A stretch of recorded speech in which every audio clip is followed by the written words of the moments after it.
Friends, welcome to ரூபா kitchen. இன்னைக்கு வீடியோவில் நம்ம என்ன பார்க்க போகிறோம்னா, பிரெக்னண்டாக இருக்கிறவங்க நிறைய பேர் கேள்விப்பட்டிருப்பீங்க. இந்த மாதம் இன்னும் சில நாட்களில் சூரிய கிரகணம் வரப்போகுது. இந்த சூரிய கிரகணம் எந்த தேதியில் ஆரம்பித்து எந்த தேதியில் முடியுது, எத்தனை மணிக்கு ஆரம்பித்து எத்தனை மணிக்கு முடியுது, இந்திய நேரப்படி எத்தனை மணிக்கு ஆரம்பித்து எத்தனை மணிக்கு முடியுதுன்னு நம்மளால் இதை பார்க்க முடியுமா? இந்தியாவில் இந்த சூரிய கிரகணம் நடக்குதா? இருக்கவங்களுக்குலாம் ஒரு டவுட் இருக்கும். சாப்பிடலாமா, சாப்பிடக்கூடாதா, தண்ணி குடிக்கலாமா, குடிக்கக்கூடாதா, இன்னும் நிறைய டவுட்ஸ்லாம் இருக்கும். இந்த டவுட்ஸுக்கெல்லாம் ஆன்சர் இந்த வீடியோவில் பார்க்கலாம். என்னைக்கு சூரிய கிரகணம் நடக்குதுன்னா ஆகஸ்ட் 12ஆம் தேதி நடக்குதுன்னு சொல்றாங்க. எந்த நாடுகளில் இந்த சூரிய கிரகணம் நடக்குதுன்னா யூரோப், ஆப்பிரிக்கா, ஸ்பெயின், ரஷ்யா இந்த நாடுகளில் தான் தெரியும். இந்தியாவில் இந்த சூரிய கிரகணத்தை பார்க்கவோ உணரவோ முடியாது. இந்திய நேரப்படி இந்த சூரிய கிரகணம் நைட்டு தான் ஆரம்பிக்குது. இந்த சூரிய கிரகணம் இந்தியாவில் நைட்டில் இருக்கும்போது பகலாக இருக்கிற நாடுகளில் தான் சில நாடுகளில் தான் தெரியும் சொல்கிறாங்க. ஸோ நம்ம நைட்டாக தான் இருக்கும். அந்த டைமில் கிரகணம் நம்மளால் பார்க்க முடியாது. இந்தியாவில் இந்த கிரகணத்தால் எந்த ஒரு பாதிப்பும் இல்லாததால் ப்ரெக்னன்ட் லேடிஸ் மட்டும் இல்லை, யாருக்குமே எந்த ஒரு பாதிப்பும் இல்லை.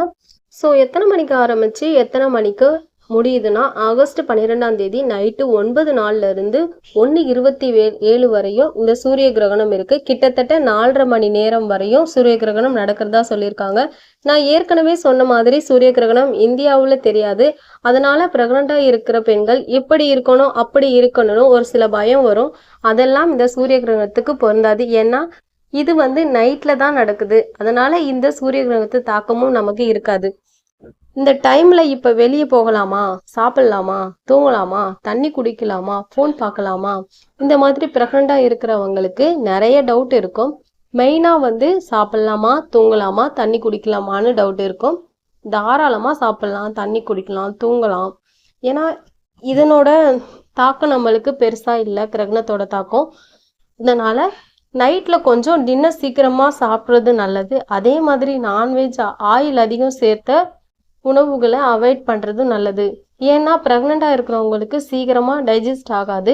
ப்ரெக்னெண்ட்டாக இருக்கவங்களுக்கு ஒரு மாதிரி நெஞ்சரிச்சல் இருக்கும். அதனால் சீக்கிரமாக சாப்பிடுங்க. கிரகணத்தப்போ கொஞ்சம் சீக்கிரமாக சாப்பிட்றதே நல்லது. ஏன்னா இந்தியாவில் தெரியாதுன்றதுக்காக நம்ம ஃபாலோ பண்ணாமல் இருக்கக்கூடாது.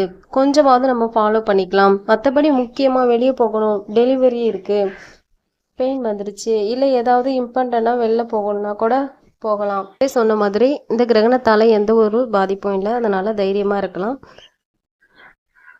அவ்வளோதான் ஃப்ரெண்ட்ஸ். நம்ம வீடியோ உங்களுக்கு பிடிச்சிருந்தனா லைக் பண்ணுங்கள், ஷேர் பண்ணுங்கள், மறக்காமல் நம்ம சேனலை சப்ஸ்கிரைப் பண்ணுங்கள். தேங்க்யூ வாட்சிங். பாய்.